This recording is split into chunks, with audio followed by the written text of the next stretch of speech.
Welcome to our channel 100% knowledge with success. Video देखने से पहले चैनल को सब्सक्राइब कीजिए और बेल आइकॉन दबाइए। नमस्कार दोस्तों, स्वागत है आपका एक बार फिर से मेरे YouTube चैनल जिसका नाम है 100% नॉलेज विद सक्सेस। हमारे पास बीएससी थर्ड ईयर में यूनिट थर्ड की बात चल रही थी जिसका नाम था संक्रमण धातु संकुलों में बंधन। अब हमारे पास उसमें डीडी संक्रमण की बात की थी हमने, ठीक है। हमने बात की थी डीडी संक्रमण की, एक बार मैं आपको रिकॉल करवा देता हूँ। हमने बात की थी डीडी ट्रांजिशन या डीडी संक्रमण की,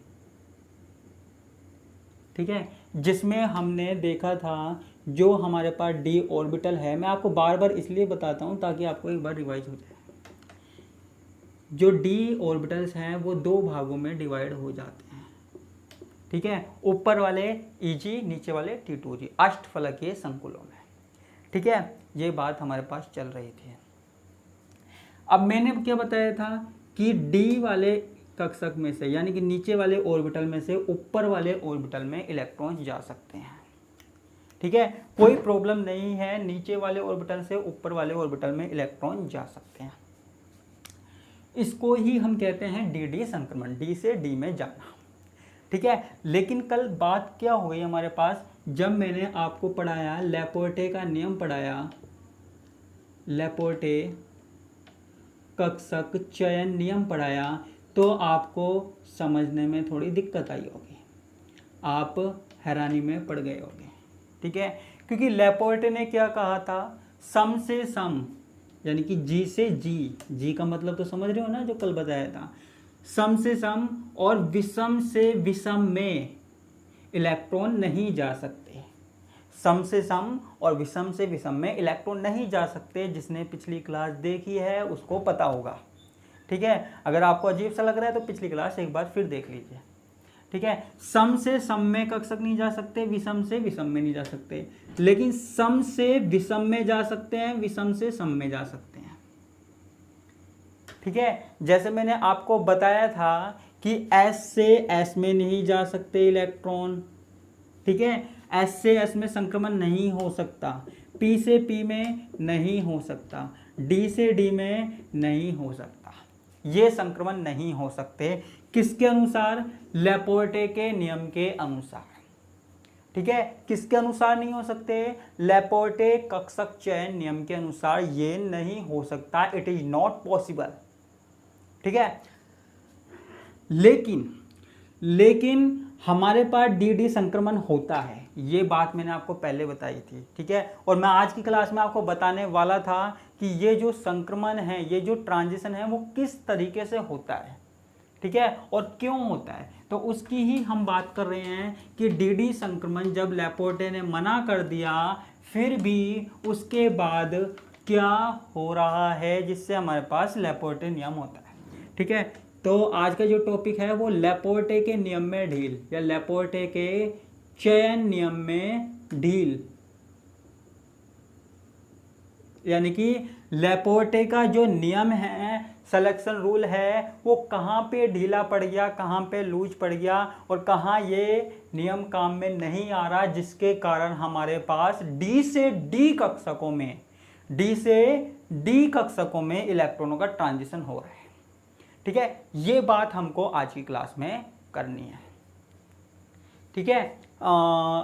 इस नियम के अनुसार डी संक्रमण वर्जित था, ठीक है। डी संक्रमण नहीं हो सकता क्योंकि दोनों के दोनों क्या है, सम से सम है, ठीक है, इसलिए पॉसिबल नहीं हो सकता, ठीक है। लेकिन कब होता है, ये दो कंडीशन में होता है। देखो बिल्कुल ध्यान से सुनना और समझने की कोशिश करना, ठीक है। सबसे पहले बात करता हूं अष्टफलकीय संकुल की, अष्टफलकीय संकुल की, ठीक है। अब देखो मैंने इस नियम में, ध्यान से सुनना, मैंने इस नियम में क्या कहा था, जैसे हमारे पास डी कक्षक था, डी ऑर्बिटल था, मैंने ये कहा था कि मध्य बिंदु से समान दूरी पर सेम वही चिन्ह मिल रहा है, सेम चीज मिल रही है। जैसे यहाँ पे जाएंगे तो भी प्लस का चिन्ह मिल रहा है और यहाँ जाएंगे तो भी प्लस का साइन मिल रहा है ना। यहाँ जा रहे हैं तो माइनस का साइन मिल रहा है, यहाँ जा रहे हैं माइनस का साइन मिल रहा है ना। देखो जब कोई चीज़ समान प्राप्त होती है, यहाँ पे भी समान है, यहाँ भी समान है, यहाँ भी समान है, यहाँ भी समान है, तो हम बोल देते हैं कि ये जो आकृति है वो सममिति में है, वो सममिति में है, सिमेट्रिकल है। जैसे हमने फर्स्ट ईयर में पढ़ा था ना कि किसी चीज़ को दो भागों में बांट दो तो समान सममिति के होते हैं, सममिति पढ़ा होगा, एलिमेंट ऑफ सिमेट्री, ठीक है। तो सममिति में है। सममिति का मतलब क्या होता है, किसी बिंदु से यहाँ जाने पर और यहाँ जाने पर, दोनों तरफ समान दूरी पर जाने पर समान चीज़ें मिले, ठीक है, समान चीज़ मिले तो उसे हम बोलते हैं सममिति। उसे हम क्या बोलते हैं, सममिति या फिर सिमेट्रिकल, ठीक है, सिमेट्री बोलते हैं। अब देखो अष्टफलकीय संकुल में क्या होता है, देखो सममिति कब तक है, सममिति तब तक है जब तक ये केंद्र बिंदु है, ठीक है। सममिति कब तक है, जब तक ये केंद्र बिंदु है। ये हमारे पास क्या है, डी कक्षक है, डी ऑर्बिटल है, ठीक है। जब तक ये केंद्र बिंदु है तब तक सममिति है, समझने की कोशिश करना। अब देखो ये हमारे पास धातु के डी कक्षक है और ये हमारे पास क्या है, लिगैंड है, ठीक है, लिगैंड आ रहा है, ठीक है, लिगैंड आ रहा है। और अष्टफलकीय संकुल में तो आपको पता है 6 लिगैंड आते हैं, ठीक है। तो जैसे मैंने यहां बना दिया, ये एक्सिस बना दिया, अष्टफलकीय संकुल में 6 लिगैंड आ रहे हैं, 6 लिगैंड आ रहे हैं, ठीक है।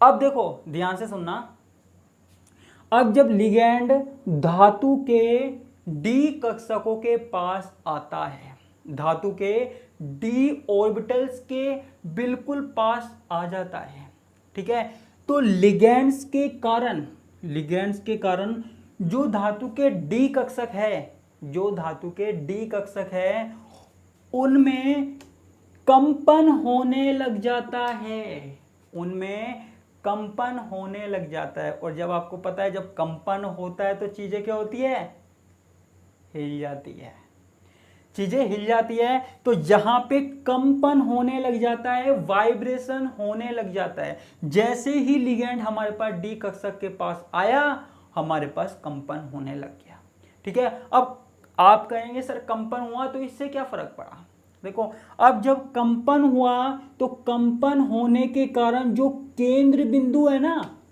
जो केंद्र बिंदु है जिससे हम मान रहे हैं सममिति, जिसकी सहायता से हम सममिति का पता लगा रहे हैं, जो केंद्र बिंदु है जिसकी सहायता से हम सममिति का पता लगा रहे हैं, वो सममिति का केंद्र बिंदु ही अपने स्थान से खिसक जाता है, अपना जो स्थान है उसको खो देता है, ठीक है, लेकिन अस्थायी रूप से।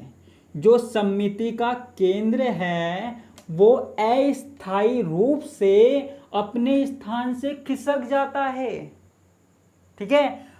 जब लिगैंड धातु के पास आता है तो अष्टफलकीय संकुल में जो सममिति केंद्र है, जो मध्य बिंदु है जिससे हम सममिति मान रहे हैं, जिसकी सहायता से हम सममिति ज्ञात करते हैं, वही केंद्र बिंदु, वही मध्य बिंदु अपने स्थान से अस्थायी रूप से हट जाता है, अपने स्थान से हट जाता है। और जब केंद्र बिंदु ही नहीं रहेगा जिसके द्वारा हमने सममिति बताई है तो फिर किस बात की सममिति, ना रहेगा केंद्र बिंदु, ना रहेगी सममिति, ना रहेगा मध्य बिंदु, ना रहेगी सममिति, फिर किस बात की सममिति, फिर ना तो इसमें जी रहेगा ना यू रहेगा, ना तो जी रहेगा ना यू रहेगा, किस बात की सममिति। लेकिन ये अस्थायी रूप से होता है, यानी कि इसकी सममिति कुछ देर के लिए बिगड़ जाती है, ठीक है। और जब सममिति बिगड़ जाए तो फिर डी से डी कक्षकों में इलेक्ट्रॉन आसानी से चले जाते हैं, ठीक है। तो पहला कारण क्या हुआ कि जब भी अष्टफलकीय संकुल में लिगैंड धातु के पास आएगा तो जो धातु के डी कक्षक हैं उसका जो केंद्र है, सममिति का केंद्र है, वही अपने स्थान से खिसक जाएगा। क्यों खिसक जाएगा?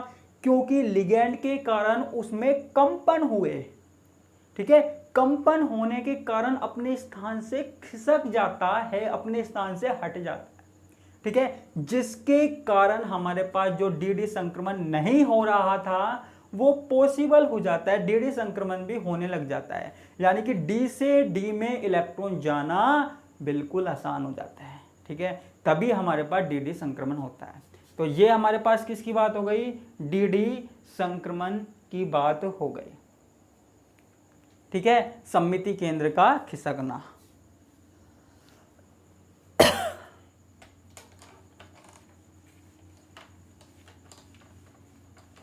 उम्मीद करता हूं आपको पहली बात समझ में आई होगी। ठीक है, दूसरी बात, चतुष्फलकीय संकुल के लिए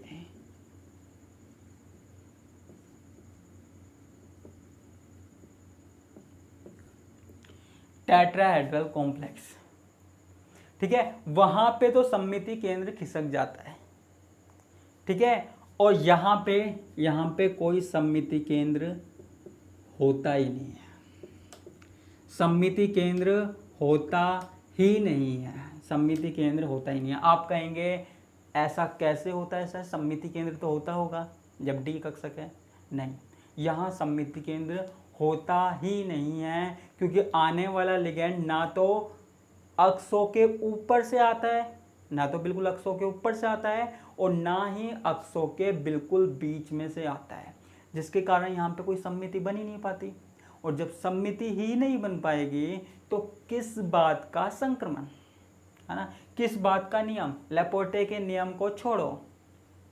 ठीक है, किस बात का लेपोर्टे का नियम? लेपोर्टे का नियम सिर्फ तब लागू हो रहा था जब सममिति होती है, जब हमारे पास जी होता है, यू होता है, सम विषम होता है। ठीक है, एक बात और, आपको अब तो समझ में आ गया होगा, मैंने वहां EG लगाया था, T2G लगाया था, वो क्यों लगाया था? जी किसके लिए लगाया था? सम के लिए लगाया था। ठीक है, तो यहां पे कोई सममिति केंद्र नहीं होता। ठीक है, हालांकि कुछ गुण होते हैं, देखो गुण तो कुछ होते हैं, कुछ प्रॉपर्टी होती है, लेकिन पूरी तरीके से नहीं होता। ठीक है, तो यहाँ पे हम मानेंगे कि सममिति केंद्र नहीं होता। इसलिए जब भी हम चतुष्फलकीय संकुल की बात करते हैं, ठीक है, चतुष्फलकीय संकुल में क्या हुआ था? 3 ऑर्बिटल्स ऊपर, 2 ऑर्बिटल नीचे। ठीक है, ये हमारे पास T2G और ये हमारे पास EG। देखो वैसे तो मैंने आपको ये लिखवाया था, T2G लिखवाया था और EG लिखवाया था, लेकिन सच बात बताऊँ ना, वैसे इनमें G लिखना नहीं चाहिए। ठीक है, G किसको डिनोट करता है? सममिति को डिनोट करता है, और यहाँ पे कोई सममिति केंद्र होता नहीं है, और सममिति होती नहीं है, इसलिए चतुष्फलकीय में नहीं लगाना चाहिए। लेकिन फिर भी अब तक लगता आ रहा है, बुकों में लगा हुआ है, तो हमने लगा दिया। कोई प्रॉब्लम नहीं है, वैसे लगाओ चाहे मत लगाओ। ठीक है, लेकिन इसमें इस तरीके से होता है, कोई सममिति केंद्र नहीं होता। ठीक है, और कोई सममिति केंद्र नहीं होता, है ना, इसलिए इसमें डी संक्रमण आराम से हो जाता है। ठीक है, तो 2 कारण आपको समझ में आ गए होंगे। पहले वाले में अस्थायी कंपन होते हैं, ठीक है, और दूसरे वाले में हमारे पास क्या होता है?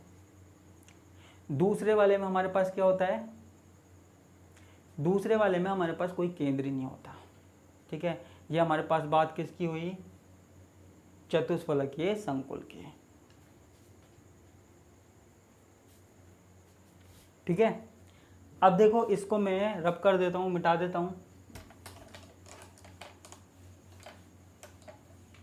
बोर्ड हमारा थोड़ा सा छोटा है, इसलिए मुझे थोड़ा पास से वीडियो बनाना पड़ता है, लेकिन उम्मीद करता हूँ आपको कोई प्रॉब्लम नहीं आएगी, है ना। बार बार मिटाना पड़ता है क्योंकि बोर्ड थोड़ा छोटा है।